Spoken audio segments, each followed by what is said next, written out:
Bismillahirrahmanirrahim. Assalamualaikum warahmatullahi wabarakatuh. Alhamdulillah wassalatu wassalamu ala Rasulillah wa ala alihi wa sahbihi wa mawalah. Wa la haula wa la quwwata illa billah. Subhanaka la ilma lana illa ma 'allamtana innaka antal alimul hakim. Allahumma 'allimna ma yanfa'una wanfa'na bima 'allamtana wa zidna ilma. Amma ba'd. As-saimin as-saimat wal mustami'in wal mustami'at rahimakumullah. Alhamdulillah, puji dan syukur pada Allah Subhanahu wa taala, kita dipertemukan kembali di pagi yang penuh berkah ini, di majelis yang mulia ini, di tempat yang paling mulia di muka bumi, rumahnya Allah Subhanahu wa taala, yang mudah-mudahan kita senantiasa betah dan nyaman di dalam kehidupan kita, wabil khusus kerinduan yang selalu hadir dalam jiwa kita, dalam diri kita, untuk bisa mendatangi rumah Allah Subhanahu wa taala. Karena salah satu yang akan memberikan perlindungan pada kita nanti di hari kiamat kelak, di saat masing-masing dari kita memiliki hubungan keterikatan dengan rumah Allah Subhanahu wa taala. Sebagaimana Rasulullah sallallahu alaihi wasallam mengatakan, yaitu 7 golongan yang akan mendapatkan perlindungan pada hari kiamat kelak, di mana pada hari itu tidak ada perlindungan dari siapapun. Di antaranya adalah Nabi mengatakan rajulun qalbuhu mu'allaqun bil masajid. Bahkan tidak hanya itu, bahwa orang-orang yang selalu datang dan pulang, datang ke masjid dan pulang ke rumahnya lalu datang kembali ke masjid, maka itu indikasi di mana dia termasuk orang-orang yang beriman ya di sisi Allah Subhanahu wa taala.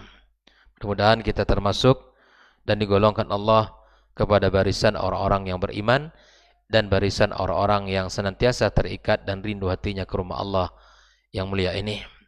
Kemudian kita memperbanyak ucapan salawat dan salam kepada Nabi kita alaihi salatu wassalam, yang kita harapkan dengan mengucapkan salat dan salam kepadanya itu menjadi salah satu bukti kecintaan kita kepada baginda kita alaihi salatu wassalam, dan dengan harapan kita bisa mendapatkan syafaatnya pada hari kiamat kelak.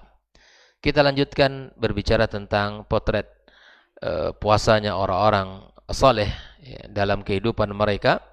Bagi ini adalah materi yang ke-5 yang diberikan judul fala yarfuth wala yafsuq, bahwa puasanya mereka para as-salafus saleh, mereka tidak ada yang namanya dua hal ini ya, ar-rafathu, ar-rafath sebagaimana yang disebutkan oleh para ulama, ma yuridur rajulu minal mar'ah, perkataan yang diinginkan oleh seorang laki-laki pada seorang perempuan, alias di mana bahasa-bahasa yang keluar dari lisannya bahasa-bahasa yang membangkitkan syahwat, atau bahasa yang miring, atau bahasa yang cenderung kepada makna-makna yang kotor.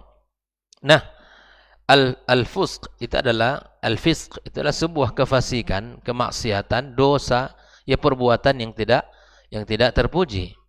Nah, syiar di dalam puasanya orang-orang saleh itu tidak hanya mereka menyempurnakan puasa dengan tilawah, tidak hanya menyempurnakan puasa dengan qiyam, tidak hanya menyempurnakan puasa dengan sedekah, berinfak dan seterusnya, tidak hanya dengan amal-amal ibadah yang lain, tapi kesempurnaan ibadah puasa kita itu diukur sejauh mana kita bisa meninggalkan perkara-perkara yang akan menghilangkan ya amal-amal ibadah puasa kita.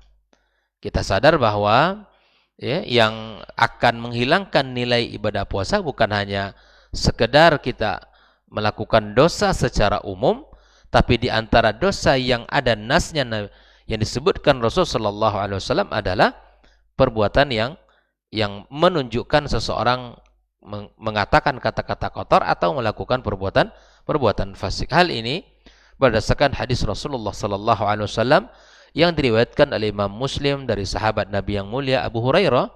Rasulullah sallallahu alaihi wasallam bersabda, ya idza asbaha ahadukum yauman shaiman, ya kalau kalian berpuasa di suatu pagi, maka fala yarfus wa la yajhal, tidaklah kalian berkata-kata ar-rafath dan tidaklah kalian berlaku jahil, melakukan amal-amal yang menunjukkan seseorang itu, yang menunjukkan kejahilan dia. Bahkan Nabi Shallallahu Alaihi Wasallam, jika ada orang yang menyulut emosi kita, yang memancing amarah kita di dalam kehidupan, fa in imru'un syatamahu aw qatalahu falyakul inni shaim inni shaim. Di dalam kehidupan berpuasa, barangkali ada sahabat atau siapapun kolega yang membuat, atau mungkin di rumah pasangan suami istri yang itu tidak mungkin, afwan, yang itu tidak mustahil itu terjadi. Salah faham dalam satu masalah itu akan membuat emosi naik, gitu kan? Membuat amarah itu terpancing. Kalau ada orang yang menyulut amarah kepada kita, membangkitkan emosi kita, gitu kan? Maka kuncinya adalah dengan mengatakan ini shaim. Ini artinya bahwa Nabi mengajarkan kepada kita agar kita menjaga kualitas puasa kita. Jangan mudah seperti mana yang kita sampaikan kemarin, bahwa fala taj'al yauma shaumika wa yauma fitrika sawa. Ini nasihat Jabir bin Abdullah radhiyallahu taala anhu, jangan engkau jadikan kualitas hari berpuasa kamu sama dengan kualitas hari tidak berpuasa. Ini sama. Dalam kehidupan selalu ada masalah. Tapi ketika dalam keadaan berpuasa, hendaknya kita tidak hanya berpuasa dari makan dan minum saja, tetapi pada perkataan-perkataan pun kita harus mempuasakan diri kita.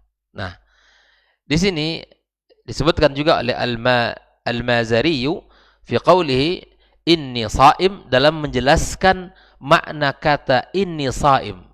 Apa makna kata ini? Yuhtamal an yakuna al-muradu bidzalika ay yukhatiba nafsuhu ala jihati az-zajr lah anis sabab atau anis sibab wal musyatamah. Perkataan inni shaim itu, ini adalah yang diinginkan dari sisi dirinya. Dia mencoba untuk berkata kepada dirinya, ya, mengingatkan dirinya, ya, kalau Anda terpancing emosi, nasihati dirinya sudah. Nasihati dirinya dengan mengatakan inni shaim, gitu kan? Wa kadzalika yajibu 'ala shaim ay yaqula likulli man yuridu khadashahu aw khadasha shaumi. Yang pertama tadi adalah untuk nasihat dirinya, agar kita yang berpuasa tidak menyulut emosi orang. Gitu kan? Ini khitab untuk dirinya. Masing-masing kita menjaga. Anda menjaga diri Anda sendiri, saya menjaga diri saya sendiri, agar kita tidak merusak suasana puasa ini. Gitu kan? Puasa yang kita lakukan dan puasa yang dikerjakan oleh saudara kita, sama-sama kita saling menjaga. Ini makna yang pertama. Khitab untuk dirinya, az-zajar ala nafsi, mengingatkan dirinya, ya, agar kita bisa menjaga lisan. Yang kedua, ini juga khitab kepada siapapun yang ingin merusak puasa orang, gitu kan? Siapapun yang ingin merusak puasa orang lain. Jangan berusaha kita, ya, kerjaan kita disuruh bukan merusak puasa orang, tapi menjaga puasa orang dan menjaga kualitas puasanya. 30 hari dalam madrasah Ramadan ini waktu yang sangat luar biasa, sehingga para ulama menyebutkan madrasah tarbawiyah. Ya, ini Ramadan adalah akan keluar orang-orang dengan kelulusan yang berbagai macam predikat dan tingkatannya. Ada yang mumtaz, kan? Ada yang jayyid, ada yang jayyid jiddan, ada bahkan mungkin mumtaz ma'asyarafil ula, lebih tinggi lagi. Ada yang makbul, gitu kan? Ada yang makbul. Kalau bahasa kita cukup-cukup makan saja, gitu kan? Ada yang memang rasib. Apa itu rasib? Gagal. Inilah masuk kepada hadis Nabi, ya. Gagal dalam artian seperti Nabi mengatakan, rubba sha'imin laisa lahu min siyamihi ila al-ju' wal 'atash, wa rubba qa'imin laisa lahu min qiyamihi ila as-sahar. Tidak ada yang didapatkan dari qiyamnya kecuali lelah, dan tidak ada yang didapatkan dari puasanya kecuali lapar dan dahaga. Ini namanya rasib. Tidak masuk dalam kategori yang diinginkan. Maka hadis yang kita bacakan barusan itu adalah himbauan untuk dirinya agar menjaga dirinya tidak merusak puasa orang lain, ya. Dan juga himbauan agar orang lain juga harus menjaga, ya, orang lain dari kualitas puasanya.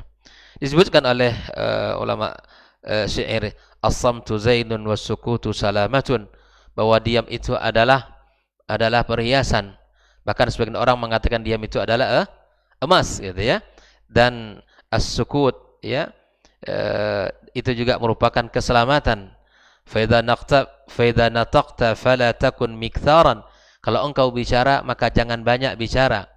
Seperti mana yang dikatakan oleh para ulama, banyak bicara banyak salahnya. Fa idza nadamta ala sukutika marratan, kalaupun engkau menyesal dari diammu hanya sekali, faltandamanna 'alal kalami mirara, pasti engkau akan menyesal atas banyak bicaranya berkali-kali. Kalau diam, Pak Dek, sekali cuma nyesalnya. Tapi kalau banyak bicara, pasti banyak nyesalnya. Itu sudah kaidah umum itu. Banyak bicara banyak salah, sedikit bicara sedikit salah. Mana yang kita pilih? Khususnya dalam puasa kita. Kita coba untuk as-saum itu kan al-imsak, memang menahan. Tidak kita berbicara. Ya, seperti Bunda Maryam, ya, disebutkan di dalam firman Allah Subhanahu wa taala, ya, dia menahan dirinya tidak bicara karena banyak tafsiran orang, banyak prasangka orang, banyak praduga orang kepadanya. Kok bisa hamil tanpa ada suami? Banyak praduga tafsiran. Cukup dia diam dan tidak mau banyak bicara, biarlah nanti Allah Subhanahu wa taala yang akan menunjukkan, ya, kebenarannya. Kan begitu. Maka ikhwah fillah rahimakumullah, Abdullah ibnu Mas'ud radhiyallahu taala anhu, dari nasihat yang sangat luar biasa dari beliau, ya, wallahi la ilaha ghairuh, ya, demi Allah, zat yang tiada ilah selain dia, ma syai'un ahaqqa bituli sijnin min lisan, tidak ada yang paling berhak untuk dipenjarakan, artinya untuk ditahan, yang tidak ada sesuatu yang paling lama untuk ditahan daripada lisan. Bahkan lisan itu tanda keselamatan, dan ia juga merupakan tanda kehinaan, ya kan, kehancuran. Kalau kita tidak pandai-pandai di dalam menjaga lisan, maka akan menjeret kita kepada kehancuran dan kehinaan, bahkan siksaan Allah wal iyadu billah. Qila li Bakar ibn Abdullah al-Muzani, disebutkan kepada beliau, yang mana beliau ini sangat banyak diam, sangat banyak diamnya. Kata beliau, innaka tutilus samt, kau ini banyak sekali diam, tak banyak ngomong, kenapa? Tak mau bicara ini kenapa, begitu, ya? Kata beliau, faqala inna lisani sab'un in taraktuhu akalani, lisan saya ini ibarat binatang buas, kalau tidak aku urus maka dia akan makan saya. Kan? Kalau tidak diurus, tidak dijaga, maka saya akan dimakannya. Maka ikhwafillah, begitulah dulu para ulama mencoba untuk mendefinisikan, mencoba untuk menyampaikan bagaimana lisan, bahaya lisan dalam kehidupan ini. Wabil khusus di bulan yang mulia ini, maka lisan akan menjadi anak panah yang akan menusuk, ya, kebaikan-kebaikan kita jika tidak kita berhati-hati dengannya. Suja Al-Kirmani, ya, rahimahullah taala, dia mengatakan, man ammara zahirahu bittiba'is sunnah. Bayangkan, ini perkataan ulama salaf, ya. Barang siapa yang menjaga, memakmurkan, memperlihatkan secara zahir dengan mengikuti sunnah Nabi SAW. Coba dari sisi penampilan, ya, yang namanya sunnah itu dijaga. Di antara sunnah penampilan apa? Berpakaian, tidak isbal. Hilangkan perkataan ini khilaf tidak khilaf, ini mahalul khilaf. Kita mengambil perkataan yang Nabi SAW yang menyuruh kita untuk tidak isbal, baik itu celananya, baik itu jubahnya, dan baik itu kain sarungnya. Karena tidak satu di antara ucapan salaf yang mengatakan, yang sebagian mengatakan yang tidak boleh itu karena sombong. Siapa yang menjamin Anda tidak sombong? Abu Bakar itu yang menjamin tidak sombong itu siapa? Rasulullah SAW. Apa sulitnya kita potong celana kita? Sering kita sampaikan, banyak orang ketika sholat, ya, yang celananya menyapu lantai itu dilipat-lipat. Tidak nyaman sebetul di hatinya, kan? Tidak nyaman. Coba kita lihat, ya, Ya kalau bisa antum nasihati dengan cara hikmah itu lebih baik gitu. Pak, makanya selesai salat potong nanti ya. Bahkan ada hadis yang melarang melipat celana di ketika salat. Silakan dibaca nanti hadisnya. Gitu ya? Orang ikuti itu secara zahir. Yang kedua, jaga penampilan bersih. Ya, jaga jenggotnya. Dengan itu min madzahir. Kalau tidak kita nampakkan dalam jiwa kita, kapan lagi kita menghidupkannya? Dan banyak sunnah-sunnah yang lain, ya, bukan hanya dua ini saja. Yang saya katakan adalah man ammara zahirahu bittiba'is sunnah. Ya. Sunnah siapa yang kita ikut dalam hidup ini? Kalau bukan sunnah Nabi kita sallallahu alaihi wasallam. Sunnah syaitan. Sunnah siapa? Sunnah Nabi kita alaihi wasallam yang menunjukkan kepada kebaikan kepada kita. Waliyatubillah kalau kita mengikuti sunnah yang lain. Di dalam segala hal, dalam skala yang sangat banyak, mari kita menghidupkan sunnah Nabi kita sallallahu alaihi wasallam. Man ammara zahirahu bittiba'is sunnah wa batinahu bidawamil muraqabah. Zahir kita perhatikan, secara batin kita perhatikan. Artinya apa? Yang batin yang di dalamnya. Yang di dalam dada kita, prasangka kita, hati kita, jauh dari hasad, jauh dari dengki, jauh dari benci, jauh dari permusuhan. Ini yang harus kita jaga. Menghadirkan Allah dalam setiap gerak kita. Wa ghadda basarahu anil maharim, menjaga matanya dari hal yang haram. Wa kaffa nafsuhu an syubhat, menjauhkan dirinya, memagar dirinya dari perkara yang syubhat. Wa'tadha bil halal, ya, dan makan dari yang halal. Sesuatu yang sedikit halal itu lebih berkah daripada banyak tapi itu haram. Sesungguhnya kita inginkan ikhwafillah apa? Dari kehidupan kita. Kita hidup dalam keadaan selamat, dunia dan akhirat. Bukan pada banyaknya harta, tapi jelas tidak jelas sumbernya. Cukuplah ini menjadi pelajaran bagi kita. Sudah banyak dalam sejarah Islam, sepanjang sejarah umat manusia, yang memakan harta yang haram, yang makan harta haram tidak akan selamat. Tidak akan membawa kebaikan kepada dirinya. Lam tukhti lahu firasah. Ikhwafillah, kalau ingin firasat kita benar, orang mukmin firasatnya benar, ikuti cara ini. Ikuti cara ini. Ikuti sunnah Nabi, baik secara zahir pun maupun batin. Jaga pandangannya, ya, jaga dirinya, ya, kemudian makan dari makan yang halal. Lam tukhti lahu firasah. Tidak akan salah firasat dia. Ini firasat orang beriman itu, ya. Wa kana syuja' hadza la yukhti lahu firasah. Firasatnya begini, mengatakan kalau ada orang firasatnya selalu benar, yang mendekati kebenaran, itu ya kita berharap orang ini menjaga secara zahir dan batin dirinya, menjaga hubungan dia dengan Allah Subhanahu wa taala, memiliki kekuatan yang luar biasa. Ikhwafillah. Ini apalagi para guru, ya. Para guru itu firasatnya harus benar. Para guru dia punya kecerdasan yang tidak hanya secara zahir, tapi kecerdasan firasat, ya, kecerdasan di dalam melihat ma wara'a dzalik. Ini kalau kita bicara, ini kan guru yang luar biasa seperti ini. Seperti mana yang kita dapatkan kisah Imam Malik kepada muridnya Imam Syafi'i, itu kan firasat dia melihat bahwa ada cahaya yang Allah berikan pada diri Imam Syafi'i. Itu bisa dilihat oleh siapa? Oleh guru yang beriman, oleh guru yang bertakwa kepada Allah, oleh guru yang selalu menjaga hal-hal yang diharamkan Allah Azza wa Jalla dari dirinya. Makanya guru harus memiliki semangat untuk meningkatkan diri, ketakwaannya kepada Allah Azza wa Jalla, muraqabatullah, hal yang tidak boleh hilang dalam kehidupannya. Wa kana Rabi' bin Khutham min shiddati ghaddihi li basarihi wa itraqihi yadhunnu ba'dun nasi annahu a'ma. Saking dia menjaga matanya, ya, maka dia mengira sebagian orang itu adalah buta. Artinya memang dia betul-betul merasa, ya, saking tidak perlu melihat, tidak lihat dia. Gitu. Maka ikhwafillah rahimakumullah, kehidupan as-salaf itu sangat indah. Keindahan kehidupan mereka itu melahirkan manisnya iman dalam diri mereka, sehingga mereka bisa mengukur bahwa ingin mengukur dirinya dengan Allah Subhanahu wa taala, sejauh mana dekatnya dia dengan Allah Tabaraka wa taala, maka dia ukur dengan satu indikasi, yaitu sejauh mana kemudahan dia dalam melakukan kebaikan dan sejauh mana kesulitan dia untuk melakukan dosa. Jawaban dari pertanyaan ini akan menjadi indikasi apakah dia dekat dengan Allah atau tidak. Kalau dirinya mudah melakukan kebaikan-kebaikan kepada Allah Azza wa Jal, itu tanda Allah bukakan padanya, ya, kebaikan Allah, tanda dekat padanya.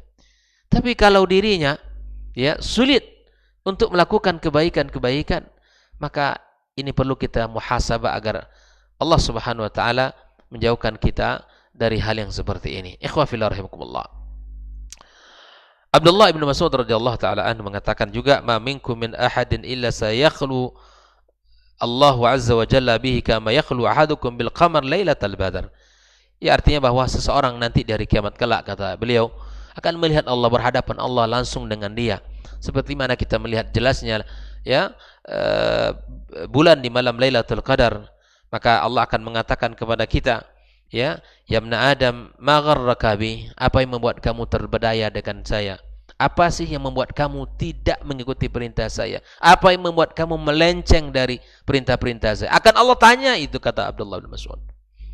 Akan Allah tanya, kenapa engkau tidak berpuasa? Kenapa engkau tidak salat? Kenapa engkau begana? Akan Allah tanya satu persatu. Apa yang membuat kamu? Bukankah aku yang telah memberi rezeki? Bukankah aku yang telah memberikan kecukupan? Bukankah aku telah memberikan kesehatan? Bukankah aku yang telah menghilangkan kesulitan? Ma gharraka bi? Apa yang membuat kamu melenceng? Apa yang membuat kamu terpedaya dengan syariatku? Apa yang membuat kamu jauh dari iman? Ya ibna Adam, kata Allah, ma amilta fi ma alimta, sejauh mana pula apa yang kau sudah amalkan dari ilmu yang sudah engkau tahu. Ya ibna Adam, madza ajabtal mursalin, bagaimana engkau sambut para rasul yang telah aku utus? Bagaimana semangat kamu terhadap syariat yang dibawanya? Bagaimana, ya, aplikasi dari perintah-perintah yang telah mereka sampaikan dalam kehidupan? Kaifa ajabtal mursalin? Ya ibna Adam, alam akun raqiban ala ainik? Bukankah aku, kata Allah SWT, yang telah mengawalmu, melihatmu, ya, wa anta tanzuru biha ila ma la yahillu laka, ya, bukankah engkau telah melihat sesuatu yang tidak dihalalkan, ya, untukmu? Alam akun raqiban ala uzunaik, bukankah aku telah mengawasi pendengaranmu? Wa hakadha hatta adda sa'ira a'dha'ihi, rawahu an-Nasa'i, hadis mauquf. Sampai seluruh anggota tubuh ini ditanyakan oleh Allah SWT, dari mata, dari telinga, dari tangan, dari kaki, seluruhnya, seluruhnya. Makanya Abdullah bin Mas'ud ini sahabat Nabi yang mulia, yang selalu memuhasabah dirinya setiap saat terbenam matahari di ufuk barat. Di saat itulah dia memulai untuk mengevaluasi dirinya, di mana mengatakan tidak ada penyesalan yang paling berat dalam diriku ini di saat terbenamnya matahari di ufuk barat. Ya, di saat terbenamnya matahari, kesempatan hidup saya semakin berkurang, amal soleh saya tidak bertambah. Itulah penyesalan yang sesungguhnya. Hitungan kebaikan tidak bertambah, tapi kesempatan usia semakin berkurang. Maka tidak ada penyesalan melebihi daripada hari yang ia lewati saat itu. Kita orang beriman bagaimana? Bagaimana melihat hal-hal yang seperti itu? Bisakah kita membawakan perasaan seorang sahabat yang mulia ini dalam diri kita, sehingga kita mencoba untuk meningkatkan kualitas iman kita kepada Allah Subhanahu wa taala? Ikhwah fillah rahimakumullah.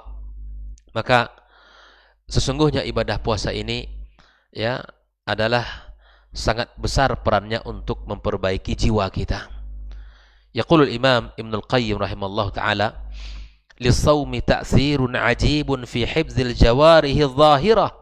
Puasa itu memiliki peran yang besar di dalam memperbaiki dan menjaga anggota tubuh kita.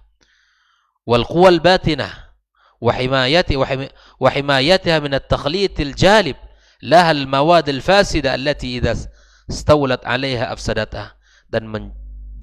Dan fungsi puasa juga akan memberikan kekuatan secara batin dan menjaga kita, memagar kita dari mencampur adukkan dengan materi-materi yang akan merusak kebaikan-kebaikan kita. Ikhwafillah rahimakumullah. Jadi puasa itu menjaga diri kita secara zahir, menjaga diri kita secara batin, akan melahirkan kekuatan yang akan bisa memagarnya sehingga tidak bercampur antara kebaikan dengan keburukan dalam diri kita. Ya, bahkan puasa yang kita lakukan akan mengeluarkan sifat-sifat buruk kita, akan menghilangkan ya akhlak dan perilaku-perilaku yang tidak terpuji. Fasaumu yahfadhu 'alal qalb wal jawarih sihata. Ya, puasa itu menjaga kesehatan hati dan kesehatan anggota tubuh kita. Wa yu'idu ilaiha, dan akan mengembalikan apa? Mastalabathu minha aidis syahwat, akan mengembalikan ya, dan akan memperbaiki ya dari keadaan hal-hal yang pernah kita lakukan, dari hal-hal yang subhat, hal-hal yang haram, hal-hal yang merusak. Itu akan dibersihkan semuanya oleh ibadah puasa itu. Makanya ikhwah fillah rahimakumullah, sebaik-baik yang bisa menolong kita untuk membersihkan hati, membersihkan diri, meningkatkan keimanan kita adalah at-taqwa, ketakwaan kita kepada Allah SWT. Dan ini adalah goal besar daripada puasa itu sendiri. Ya ayyuhalladzina amanu kutiba alaikumusiyam kama kutiba alal ladzina min qablikum la'allakum tattaqun. Inilah yang Allah inginkan, kita menjadi orang-orang yang keluar dari madrasah Ramadan dengan predikat muttaqun, yang benar-benar menjalankan perintah Allah Azza wa Jal dan benar-benar menjauhkan segala bentuk larangan-larangannya. Sekecil apapun dari larangan Allah, kita berusaha untuk menjaga dan menjauhkannya, dan sekecil apapun kebaikan dalam agama kita, kita berusaha dan bersemangat untuk melakukannya. Wa sallallahu wa sallama ala nabiyyina Muhammadin wa ala alihi wa sahbihi ajma'in. Semoga Allah SWT berikan keselamatan dan kekuatan kepada kita semuanya di dalam menjalankan ibadah puasa kita. Subhanakallahumma bihamdika asyhadu an la ilaha illa anta astaghfiruka wa atubu ilaik. Wassalamualaikum warahmatullahi wabarakatuh.